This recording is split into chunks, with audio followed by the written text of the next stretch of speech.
مولاي صل وسلم دائما أبدا على حبيبك خير الخلق كلهم.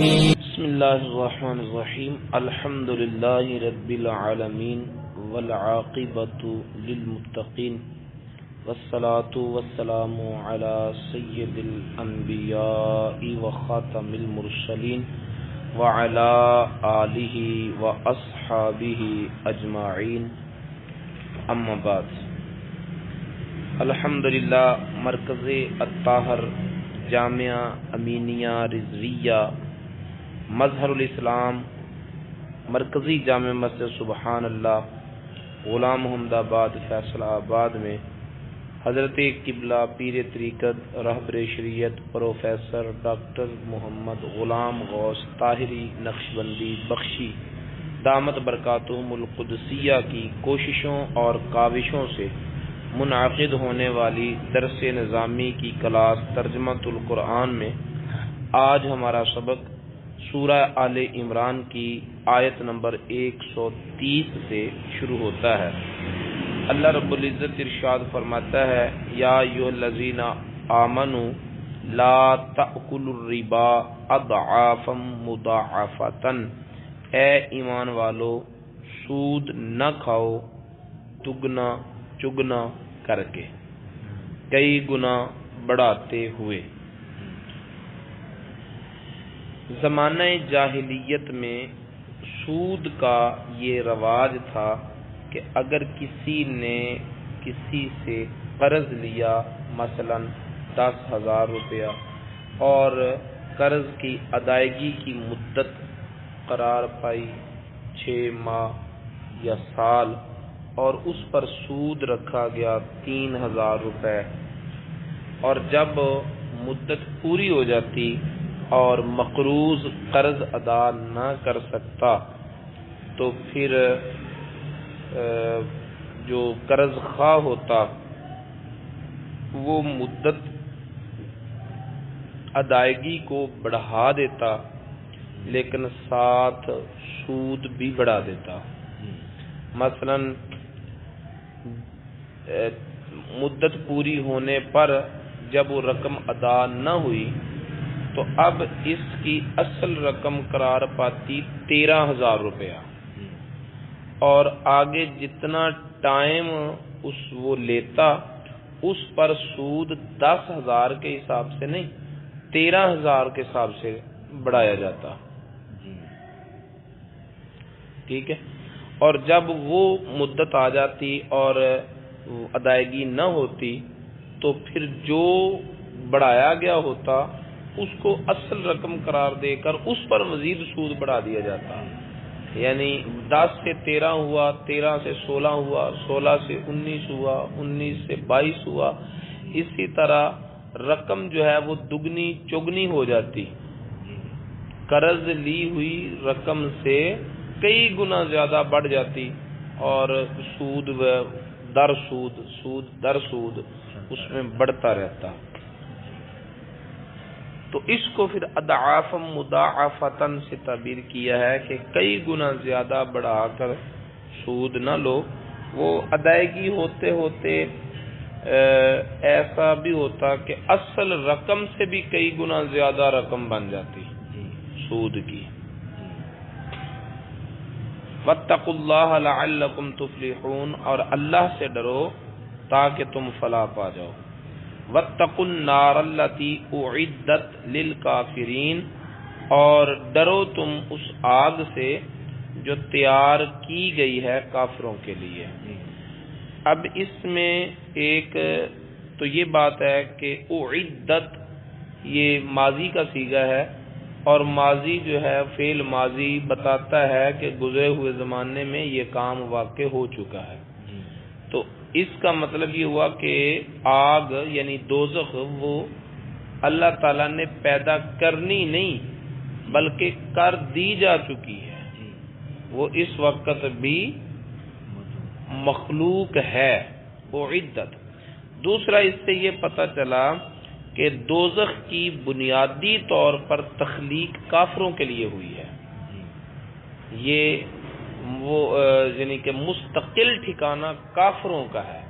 مومن اگر دوزخ میں جائیں گے عذاب پانے کے لیے تو اہل ایمان کا دوزخ میں جانا عارضی ہوگا، مستقل اور دائمی نہیں ہوگا. دائمی طور پر بنیادی طور پر دوزخ مومنوں کے لیے پیدا نہیں کی گئی، پیدا کافروں کے لیے کی گئی ہے. مومن اگر وہاں جائیں گے تو جیسے کسی کے گھر میں کوئی عارضی طور پر جاتا ہے اس طرح جائیں گے. ہے جب کافروں کے لیے تو مومن جائیں گے کیوں؟ جائیں گے اس لیے کہ بندہ مومن ہو لیکن اس کا کردار کافرانہ ہو تو ظاہر ہے کہ پھر جیسا کردار ہوگا ویسے حالات سے گزرنا پڑے گا، پھر اس طرح کی سزائیں بھی بھگتنی پڑیں گی. ٹھیک ہے. وَأَطِيعُوا اللَّهَ وَالرَّسُولَ لَعَلَّكُمْ تُرْحَمُونَ، اور اللہ اور اس کے رسول کی اطاعت کرو تاکہ تم پر رحم کیا جائے، تم رحم کیے جاؤ. وَسَارِعُوا إِلَى مَغْفِرَةٍ مِّن رَّبِّكُمْ، اور تم جلدی کرو اپنے رب کی طرف سے ملنے والی مغفرت کی طرف اور جنت کی طرف. جلدی کرو یعنی جلدی سے آگے بڑھو، اس کو حاصل کرنے کے لیے تیزی دکھاؤ. کیسی جنت؟ عرضها السماوات والارض، جس کی چوڑائی آسمانوں اور زمین کے برابر ہے. یعنی ساتوں آسمانوں کو جو تہ بتہ ہیں اور ساتوں زمینیں جو تہ بتہ ہیں، ان کو اوپر تلے جو تہ بتے ہیں اس پوزیشن سے نکال کر اسٹریٹ ایک جگہ پر بچھا دیا جائے برابر برابر، تو جتنا رقبہ بنتا ہے، ایک آسمان، دوسرا، تیسرا، چوتھا، پانچواں، چھٹا، ساتواں اور پہلی زمین، دوسری، تیسری، ساتوں زمینیں اور ساتوں آسمان برابر پر بچھا دیے جائیں، جتنا رقبہ بنتا ہے یہ مسافت جنت کی چوڑائی ہے، اور عموماً لمبائی چوڑائی سے زیادہ ہوتی ہے. تو جس کی چوڑائی اتنی زیادہ ہے، عرض اتنا ہے، تو اس کا طول کتنا ہوگا؟ تو وہ جنت جس کا عرض، جس کی چوڑائی آسمانوں اور زمینوں کے برابر ہے، اس جنت کی طرف جلدی کرو آگے بڑھنے کی. اعدت للمتقین، جو تیار کر دی گئی ہے، وہی صیغہ جو النار کے لیے تھا، لیکن وہ تھے اعدت للکافرین، اور یہ ہے اعدت للمتقین، یہ متقین کے لیے تیار کر دی گئی ہے. اب اس وسعت کو بیان کرنے میں ایک اشارہ یہ بھی ہے کہ جو دروازہ کھلا ہو اس سے گزرنا آسان ہوتا ہے، جو جگہ وسیع ہو وہاں پہنچنا آسان ہوتا ہے. تو اس میں ایک اشارہ یہ بھی ہے کہ جنت کو پانا اتنا مشکل نہیں ہے جتنا تم سمجھ رہے ہو، بس کوشش کرو آسانی سے پالو گے. استاد محترم حضرت قبلہ شیخ الحدیث، شیخ القرآن، جامع المعقول والمنقول، حضرت علامہ مولانا مفتی نذیر احمد سیالوی دامت برکاتہم القدسیہ جلالین شریف پڑھ رہے تھے، تو اسی طرح سبق کے دوران آپ نے فرمایا کہ جنت کو پانے کے لیے کوشش کرنی پڑتی ہے، تو دوزخ ایسے ہی مل جاتی. دوزخ کو پانے کے لیے بھی تو کچھ کرنا ہی پڑتا نا. تو وہ جو محنت، جو کوشش دوزخ کے لیے کرنی ہے، اگر وہی کوشش جنت کو پانے کے لیے کی جائے تو شاید اس سے نصف کوشش بھی نہ کرنی پڑے جنت کو پانے کے لیے. کچھ نہ کچھ کرنا ہی پڑتا ہے، بھلا پانا ہو یا برا پانا ہو. اعدت للمتقین، جو تیار کی گئی ہے متقین کے لیے. جو جنت ہے وہ اصلاً متقین کے لیے تیار کی گئی ہے. ٹھیک ہے. اور پھر جو تقوی اور طہارت کے معیار پر پورے اتریں گے تو یہ ان کا پورا پورا دائمی ٹھکانہ ہے. اور وہ لوگ جو تقوی کے معیار پر پورے نہیں اتریں گے لیکن ایمان کی ان کے اندر بو ہوگی، ایمان پایا جائے گا، تو پھر وہ بھی جنت میں رہیں گے لیکن وہ حیثیت وہ نہیں ہوگی. یعنی اصلاً یہ تیار کی گئی ہے متقین کے لیے، انعام ہے متقین کا، لیکن پھر تفیلی طور پر جو ہے اہل ایمان جو متقی نہیں ہوں گے لیکن مومن ہوں گے تو وہ بھی اس جنت میں رہیں گے.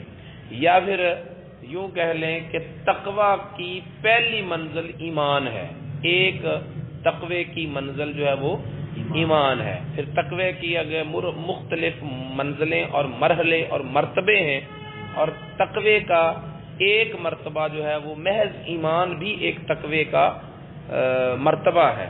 تو اس طرح پھر مومنین جو ہے وہ بھی متقین میں داخل اور شامل ہو گئے. اور پھر جیسے جیسے کوئی تقوی کے بلند سے بلند تر مرتبے پر فائز ہوتا جائے گا ویسے اس کی جنت جو ہے وہ وسیع سے وسیع تر، عمدہ سے عمدہ تر، اعلیٰ سے اعلیٰ تر ہوتی جائے گی. الذین ينفقون فی السراء والضراء والکاظمین الغیظ والعافین عن الناس. متقین کی صفات بیان کی جا رہی ہیں، وہ جو خرچ کرتے ہیں السراء خوشحالی میں، والضراء اور تنگ دستی میں. خوشحالی ہو یا تنگ دستی ہو، دونوں حالتوں میں وہ اللہ کی راہ میں خرچ کرتے ہیں. والکاظمین الغیظ، اور جو غصے کو پینے والے ہیں، والعافین عن الناس، اور لوگوں کو معاف کرنے والے ہیں. واللہ یحب المحسنین، اور اللہ احسان کرنے والوں کو پسند کرتا ہے، محبوب رکھتا ہے. اب یہاں پر العافین عن الناس کہا ہے، لوگوں کو معاف کرتے ہیں. اور یہاں پر کسی مذہب کی، کسی پوزیشن کی کہ مومن ہو، متقی ہو، پرہیزگار ہو، نمازی ہو، غیر نمازی ہو، روزے دار ہو، غیر روزے دار ہو، کوئی تعین نہیں کیا. جس کا واضح مطلب ہے کہ جو اللہ کے لیے معاف کر دے اور یہ نہ دیکھے کہ میں کس کو معاف کر رہا ہوں، کوئی لحاظ نہ رکھے. ٹھیک ہے، بس جب اللہ رب العزت کی یاد آئی، اس کی رضا اور خوشنودی کے لیے دل میں آ گیا تو معاف کر دیا. ٹھیک ہے. واللہ یحب المحسنین، اور اللہ تعالی محسنین کو محبوب رکھتا ہے. والذین اذا فعلوا فاحشۃ او ظلموا انفسهم ذکروا اللہ فاستغفروا لذنوبہم. یہ آیت کریمہ اپنے شان نزول کے اعتبار سے دو واقعات اس کے شان نزول میں روایت کیے جاتے ہیں. ایک شخص تھا صحابی رسول، خرما فروش، وہ کھجوریں بیچتا تھا. اس کی دکان پر ایک خاتون آئی کھجوریں لینے کے لیے، تو اس نے اس خاتون سے کہا کہ یہ زیادہ عمدہ کھجوریں نہیں ہیں، جو دکان کے اندر کھجوریں پڑی ہیں وہ زیادہ عمدہ ہیں. وہ اس بہانے اس کو دکان کے اندر لے گیا اور وہاں جا کر اس کو اپنے ساتھ چمٹا لیا، بوسہ لے لیا. اور جب اس نے اس کے بوسہ لیا تو خاتون نے کہا اللہ سے ڈر. بس یہ جملہ اس کا بولنا تھا کہ بدن پر کپ کپی طاری ہو گئی، خوف طاری ہو گیا، اور وہیں پر سارا کام کاج چھوڑا اور نبی پاک صلی اللہ علیہ وسلم کی بارگاہ میں حاضر ہو کر اپنے اس فعل پر نادم اور شرمندہ اور تائب ہوا. اس کے بارے میں یہ آیت کریمہ نازل ہوئی، والذین اذا فعلوا فاحشۃ او ظلموا انفسهم. اور وہ لوگ جو کسی فحش کام کا، کسی بے حیائی کا ارتکاب کر لیں، یا اپنی جانوں پر ظلم کر لیں، ذکر اللہ تو ذکر کرتے ہیں، یاد کرتے ہیں اللہ کو، فاستغفروا لذنوبہم فوراً مغفرت طلب کرتے ہیں اپنے گناہوں کی، فاتعقیب مع الوصل کے لیے ہے۔ ایک دوسرا واقعہ یہ بیان کیا جاتا ہے کہ دو صحابی تھے، ایک مہاجر تھا اور ایک ثقفی تھا۔ ثقف قبیلہ ہے، بنو ثقیف قبیلہ، ثقفی یعنی اس قبیلے کا ایک فرد تھا۔ تو دونوں آپس میں بھائی تھے، ایک چلا گیا جہاد پر اور اپنے گھر کے معاملات دوسرے کے سپرد کر گیا کہ میرے گھر کی ضروریات جو ہے وہ تو دیکھتا رہنا۔ تو وہ ایک دن لے کر آیا گوشت، اور اس کا جو پڑوسی تھا، جو بھائی بنا ہوا تھا، تو اس کی بیوی نے بازو باہر کیا گوشت لینے کے لیے، اس نے اس کے ہاتھ پر بوسہ لے لیا، ٹھیک ہے، اس نے بوسہ لے لیا، اور اس کے بعد پھر فوراً اس کو ندامت ہوئی، شرمندگی ہوئی کہ میں نے اچھا نہیں کیا، غلط کیا ہے۔ وہ نبی پاک صلی اللہ علیہ وسلم کی بارگاہ میں نہیں آیا، بلکہ وہیں سے گھر بار چھوڑ کر جنگلوں میں، پہاڑوں میں نکل گیا، اور وہ روتا، اپنے چہرے پر تماچے مارتا، پاگلوں کی کیفیت ہو گئی، وہ توبہ کرتا، استغفار کرتا اور اپنے آپ کو کوستا، اپنی یعنی کہ نا اپنے آپ کو، یعنی اسے ندامت ہوئی۔ جب وہ دوسرا اس کا بھائی آیا جہاد سے فارغ ہو کر گھر، تو اپنی بیوی سے پوچھا بھائی کے حالات، تو بیوی نے بتایا کہ اللہ ایسے بھائی زیادہ نہ کرے، ایسے بھائیوں سے کیا کمی ہے؟ انہوں نے کہا واہ کیا کیا ہوا ہے؟ تو اس نے بتایا کہ اس نے میرے ساتھ ایسا کیا ہے، اور اس دن سے وہ غائب ہے۔ پھر وہ اس کی تلاش میں نکل گیا، جنگلوں میں، پہاڑوں میں اس کو روتے ہوئے پایا، کئی دنوں بعد بھی اسے روتے ہوئے پایا، پاگلوں کی کیفیت ان پر۔ اسے پکڑا اور لے کر نبی پاک صلی اللہ علیہ وسلم کی بارگاہ میں حاضر ہو گئے۔ جب نبی پاک صلی اللہ علیہ وسلم کی بارگاہ میں حاضر ہوئے تب یہ آیت کریمہ نازل ہوئی۔ عین ممکن ہے کہ کسی ایک کا واقعہ ہو نازل ہونے میں اور دوسرا بھی اسی وقت پہنچ گیا ہو اور دونوں کے بارے میں ہی یہ نازل ہو گئی، ٹھیک ہے۔ تو ایسا بھی کئی آیات کے بارے میں ہوا کہ ایک واقعہ ہوا نزول کا، اور اس نزول کے وقت دوسرا بھی سبب شامل ہو گیا، تیسرا بھی سبب شامل ہو گیا، پھر ہر ایک نے یہ سمجھا کہ یہ میرے بارے میں نازل ہوئی ہے، ٹھیک ہے۔ دونوں واقعات قریب قریب رونما ہو گئے ہوں، اور یہ آیت کریمہ بھی عین انہی لمحات میں نازل ہو گئی ہو، عین ممکن ہے۔ والذین اذا فعلوا فاحشۃ، اور وہ لوگ کہ جب کر بیٹھتے ہیں وہ بے حیائی کا کام یا ظلم کر بیٹھتے ہیں اپنی جانوں پر، تو ذکر کرتے ہیں اللہ کا، یاد کرتے ہیں اللہ کو، پھر وہ مغفرت طلب کرتے ہیں اپنے گناہوں کی۔ وَمَن يَغْفِرُ الذُّنُوبَ إِلَّا اللَّهُ، اور کون بخشے گا گناہوں کو سوائے اللہ کے؟ اللہ کے سوا کوئی بخشنے والا ہے بھی تو نہیں۔ وَلَمْ يُصِرُّوا عَلَى مَا فَعَلُوا، اور وہ اصرار نہیں کرتے اپنے کیے ہوئے پر، ہٹ درم نہیں ہوتے، وہ بار بار اپنی غلطی کو دہراتے نہیں ہیں۔ وَهُمْ يَعْلَمُونَ، جان بوجھ کر، اس حال میں کہ وہ جانتے ہیں، جان بوجھ کر وہ غلطی کا اعادہ نہیں کرتے۔ اولئک جزاؤہم مغفرۃ من ربہم، وہی لوگ ہیں جن کا بدلہ ان کے رب کی طرف سے مغفرت ہے۔ وجنات، اور جنتیں ہیں۔ یہ کن کے بارے میں کہا جا رہا ہے؟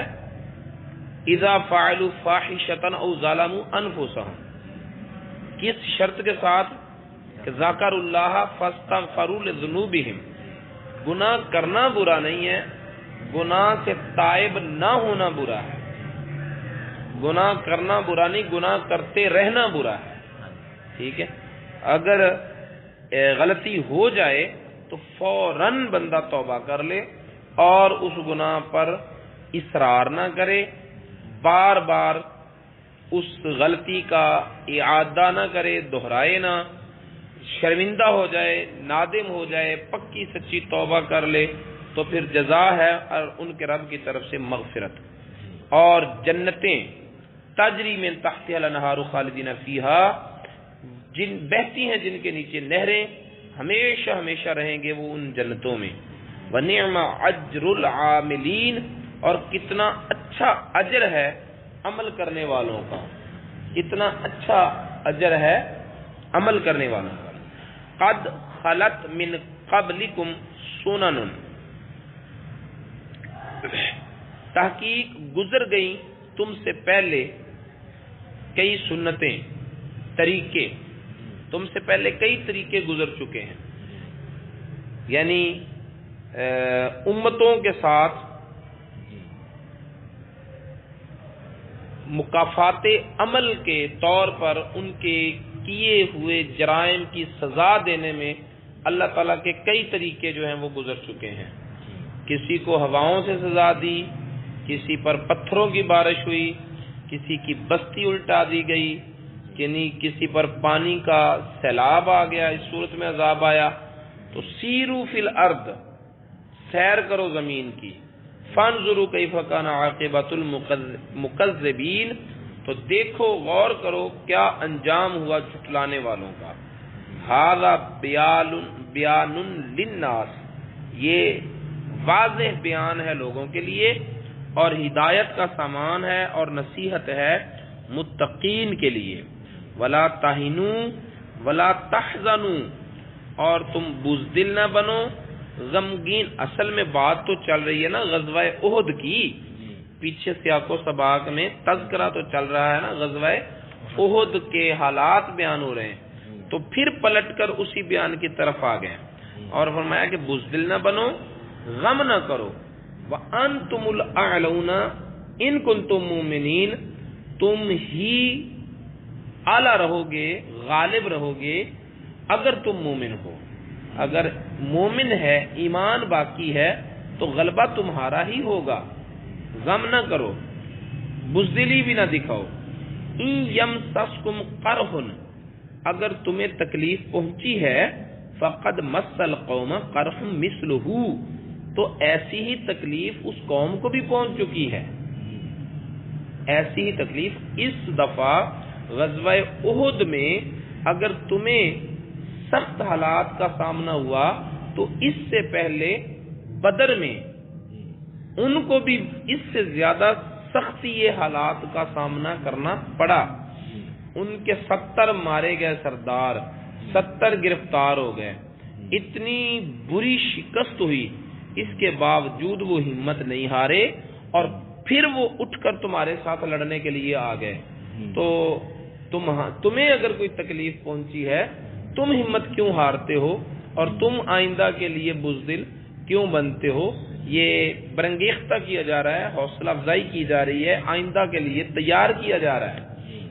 تو کہا کہ اگر تم کو کوئی تکلیف پہنچی تو اس کو ان لوگوں کو بھی تکلیف پہنچی جیسی تمہیں تکلیف پہنچی، اور پھر دیکھیں کہ تمہیں اگر تکلیف پہنچی تو تمہیں اس تکلیف پر آخرت میں جزا کی توقع ہے، اور انہیں جو تکلیف پہنچی انہیں تو کسی جزا کی کوئی توقع بھی نہیں۔ وَتِلْكَ الْأَيَّامُ نُدَاوِلُهَا بَيْنَ النَّاسِ، یہ دن ہے جن کو ہم بدلتے ہیں لوگوں کے درمیان، کبھی کسی کو نشیب، کبھی کسی کو فراز، کبھی کوئی سر بلند، کبھی کوئی سر بلند، تے اس لیے یہ دن ہیں جو لوگوں میں پلٹتے رہتے ہیں، ہم ان دنوں کو پلٹاتے ہیں، لوگوں میں گھماتے رہتے ہیں۔ تو وہ بدر کا دن تھا، تمہاری فتح کا تھا، یہ احد کا دن ہے، تو اس میں تمہاری فتح بھی نہیں ہے لیکن شکست بھی نہیں ہے۔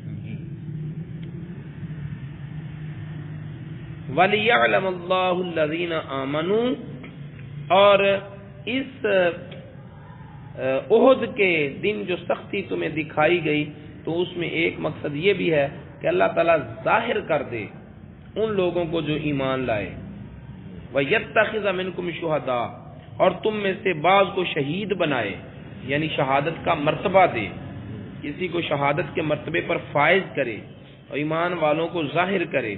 واللہ لا يحب الظالمین، اور اللہ تعالیٰ ظالموں کو پسند نہیں کرتا۔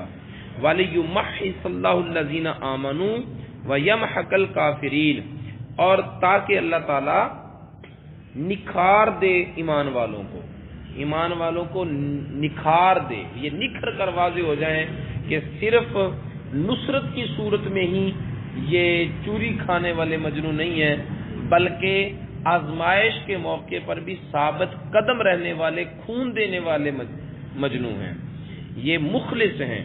ایمان والوں کو نکھار دے اللہ تعالیٰ، انہیں اجلا بنا دے، صاف ستھرا کر دے۔ وَيَمْحَقَ الْكَافِرِينَ، اور کافروں کو مٹا دے۔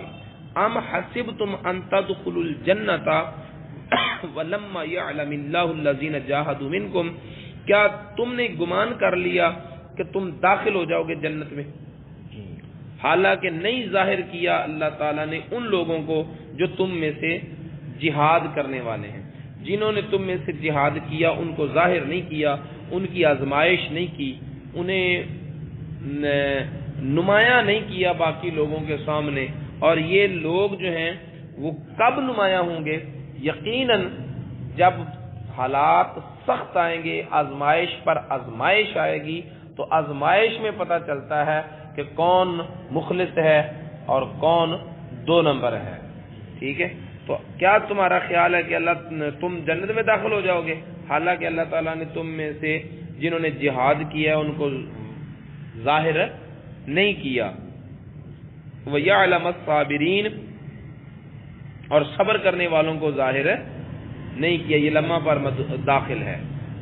یعلم جو پہلا ہے اس پر معطوف ہے اور اس پر لمحہ داخل ہے، یعنی اللہ تعالیٰ نے جنہوں نے جہاد کیا انہیں ظاہر نہیں کیا، صبر کرنے والوں کو ظاہر نہیں کیا اور تمہیں جنت میں داخل کر دیا جائے گا؟ نہیں، آزمائشیں آئیں گی، مجاہدین نمایاں ہوں گے، صابرین کی حالت صبر واضح ہوگی، پھر تمہیں جنت میں داخلہ نصیب ہوگا۔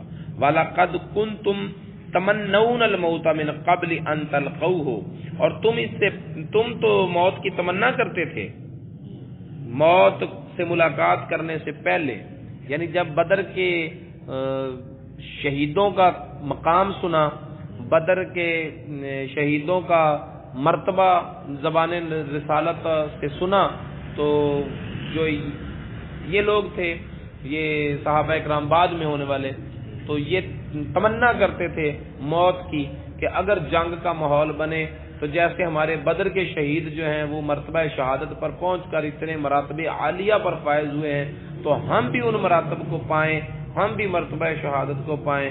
لیکن جب احد کے موقع پر موت سامنے آئی تو اس وقت پھر کھلبلی مچ گئی۔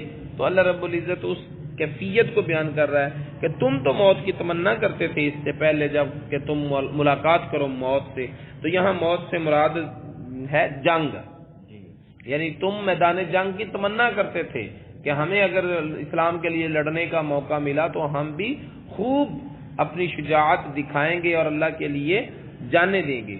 فَقَدْ رَأَيْتُمُوهُ، تو تم نے دیکھ لیا موت کو، یعنی جنگ کو، وَأَنْتُمْ تَنْظُرُونَ، اور تم دیکھنے والے تھے اور تم دیکھتے ہو، یعنی تم موت کی تمنا کرتے تھے تو موت کو تم نے قریب سے دیکھ لیا۔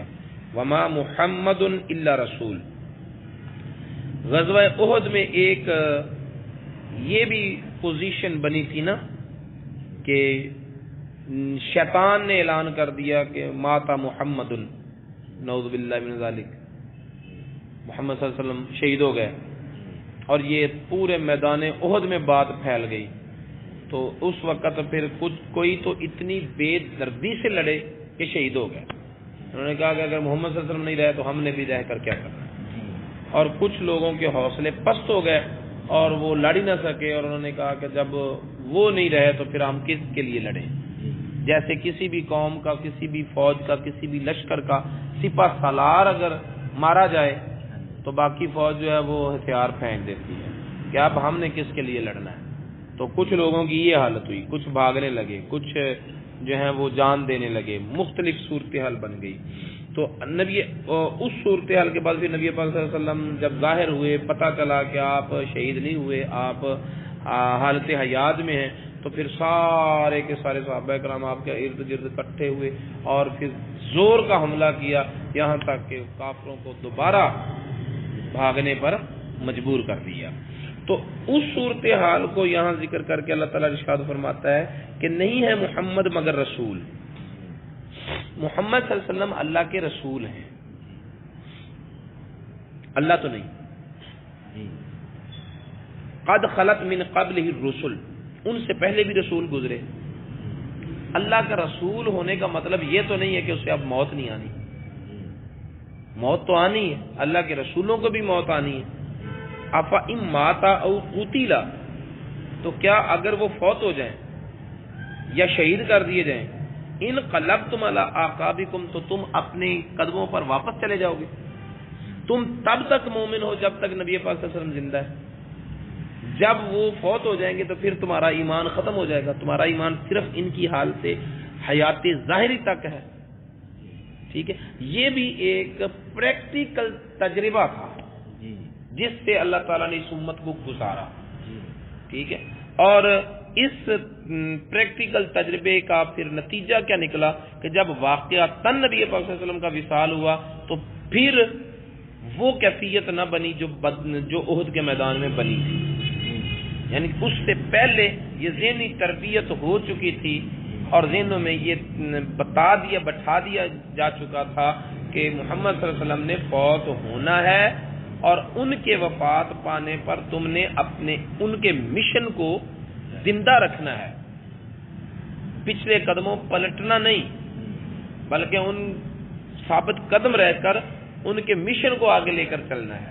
اور یہی وجہ ہے کہ حضور نبی پاک صلی اللہ علیہ وسلم کے وصال شریف کے بعد امت نے جتنے علاقے فتح کیے اور جتنی فتوحات پائیں اور اسلام کا پرچم جہاں تک لہرایا، پوری دنیا تک اسلام کا چرچا کیا، تو یہ اس پریکٹیکل تجربے اور اس تجربے کے بعد اس تربیت کا اثر تھا جو یہ قرآن نے ان لوگوں کی کر دی تھی۔ وَمَن يَنقَلِبْ عَلَىٰ عَقِبَيْهِ فَلَن يَضُرَّ اللَّهَ شَيْئًا، تو جو کوئی اب الٹے پاؤں پھرے گا، واپس کفر کی طرف چلا جائے گا، اللہ کا کچھ نہیں بگاڑے گا، اس نے اللہ تعالیٰ کا کوئی نقصان نہیں کرنا۔ وَسَيَجْزِي اللَّهُ الشَّاكِرِينَ، اور اللہ تعالیٰ شکر گزاروں کو بہترین جزا دے گا، شکر گزار بندوں کو بہترین جزا دے گا۔ صدق اللہ العلی العظیم۔ مولاي صل وسلم دائما أبدا على حبيبك خير الخلق كلهم